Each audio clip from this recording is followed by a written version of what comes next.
గుణము, ఆసురీ గుణము అంటే. దైవీ గుణం ఏంటండి? అంటే ఆలోచన.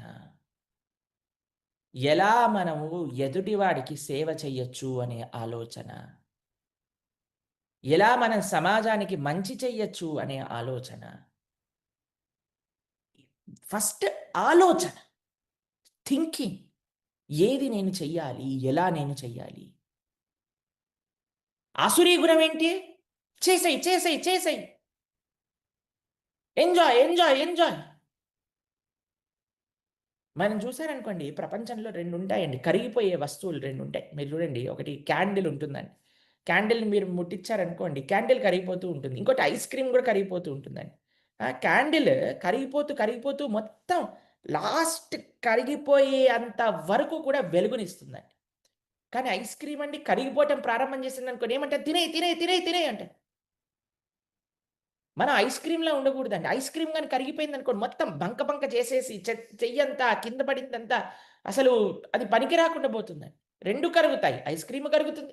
క్యాండిలే కరుగుతుంది. మనం కూడా కరుగుతాం. మన ఆయుష్ కూడా కరిగిపోతూ ఉంది. కానీ మనం దేనికోసం ప్రయత్నం చేయాలంటే వెలుగునెలా నింపాలి నేను? నా జీవితంలో నేనెలా వెలుగుని నింపగలుగుతాను? జ్ఞానాన్ని సముపార్జన చేస్తూ, నా జ్ఞానాన్ని సముపార్జన చేసుకొని సమాజంలో నేనెలా వెలుగుని నింపగలిగాను అని ఆలోచించాలండి. ఇది దైవీ ప్రకృతి, దైవీ ప్రవృత్తి. అది ఆసురీ ప్రవృత్తి. కాబట్టి మనందరం మంచి మార్గంలో ఉండడానికి ప్రయత్నం చేయాలి. ముందుగా మన మంచి పిల్లలు ఎంత మంచి పిల్లలండి. మన పిల్లలైతే ఎంతమంది చక్కగా ప్రవచనాలు వింటున్నారు. మన యువత ఆ! మీరందరూ కూడా చక్కగా ఈ విషయం గురించి ఆలోచన చేయాలి. నేనెలా మంచిగా జ్ఞానాన్ని సముపార్జన చేసుకోగలను?